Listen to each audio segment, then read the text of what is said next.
भानु तीर्थ, तीर्थ सेवन, शुभ भेद तीर्थ और शंबर दंपति का उद्धार और सती भानुमति का कैलाश धाम की प्राप्ति। मार्कंड जी कहते हैं, युधिष्ठिर, भगवान शंकर की पूजा करना पुरुष को चाहिए कि वह शास्त्रोपाठ मानस मंत्रों द्वारा 8 फूल निवेदन करे। फिर फूलों का नाम इस प्रकार: वारिज, सौम्य, आग्नेय, वायव्य, पार्थिव, वानप्रस्थ, वानस्पत्य, प्राजापत्य और शिव पुष्प। इनके स्वरूप को निर्णय सुनो। जल और वारिज समझना चाहिए। मधुयुक्त दूध और सौम्य कहलाता है। धूप, दीप, आग्नेय पुष्प अंतर्गत, चंदन आदि वायव्य पुष्प, कंद मूल आदि पार्थिव पुष्प, फल वानस्पल पुष्प और अन्य आदि भोज्य पदार्थ प्राजापत्य पुष्प कहलाते। उपासका को कोई नाम शिव पुष्प है। इनके सिवा हिंसा प्रथम पुष्प है, इंद्र निग्रह द्वितीय पुष्प है, दया तृतीय पुष्प है। इन आध्यात्मिक पुष्पों को सब देवता संतुष्ट होते हैं। राजन, इसमें आरण्य तीर्थ में तपस्या और भक्ति के भग द्वारा भगवान शिव पूजा करनी चाहिए। जो अपने ब्राह्मण, रुद्र सूक्त, पुरुष सूक्त आदि अपनी अपनी शाखा के अनुसार गृह सूत्र, तत्व इत्यादि मंत्र, ज्योतिर ब्राह्मण, गायत्री मंत्र, मधु ब्राह्मण, मंडल ब्राह्मण, देवताओं के नाम से प्रसिद्ध देवसूत आणि यजुर वेदोक्त सूत्रों से भक्ति पूर्वक पूजा जाप करता है, वे भगवान शिवलोक में जाते हैं। पूर्व काल में वीरसेन नाम से विख्यात एक महापराक्रमी राजा हो गए थे। चेदी देश में स्वामी बड़े बड़े मंडलाधीश्वर के अधीनता स्वीकार कर चुके थे। राजा वीरसेन ने राज्य कोई शत्रु नहीं था, किसी को रोग नहीं था, चोर आदि उपद्रव नहीं किया करते थे। उस समय राज्य में कहीं भी अधर्म नहीं होता था, सदा सर्वत्र धर्म का पालन किया जाता था। राजा अपनी पत्नी अनेक पुत्रों से सदा आनंद रहते थे। एक पुत्री थी, गिरिराज नंदिनी उमा, भूमि भांति सुंदर थी। वो उस पर माता पिता भाई बंधु सभी स्नेह दृष्टि बनी रहती थी। समय आने पर 12 वर्ष में चेदीराज ने विविध पूर्वक अपनी पुत्र का वैवाहिक कार्य संपन्न किया। विवाह के बाद उस कन्या पति को मृत्यु प्राप्त हो गया। बेटी विधवा देख राजा शोक में डूब गए। उन्होंने दुख से पीड़ित होकर रानी से कहा, कल्याणी, यह तो बड़ी जीवन भर के लिए अत्यंत दुस्सह दुख आ पड़ा है। मेरी पुत्री के रूप यौवन संपन्न है, इसमें रक्षा कैसे की जा सकती है? भानुमति, शील की रक्षा तो अब कोई उपाय नहीं दिखाई देता।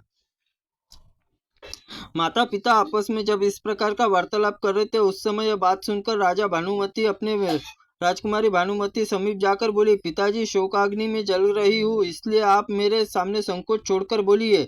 मेरे कारण कोई दोष की बात नहीं होने पाएंगी। यह मैं आपसे सत्य कहती हूँ। आज मैं श्रृंगार नहीं धारण करूंगी, मोटे वस्त्र अपने शरीर पर ढक लूंगी, संयम पूर्वक रहकर पूर्णोक्त सभी व्रतों का आचरण करूंगी।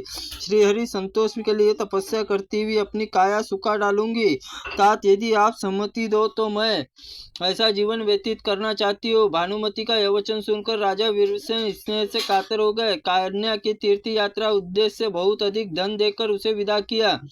कुछ विश्वास पात्र वृद्ध पुरुषों से पुत्री रक्षा के लिए नियुक्त एक हथियारबंद सिपाही तथा पुरोहित ब्राह्मण के साथ ही में लगा दिया।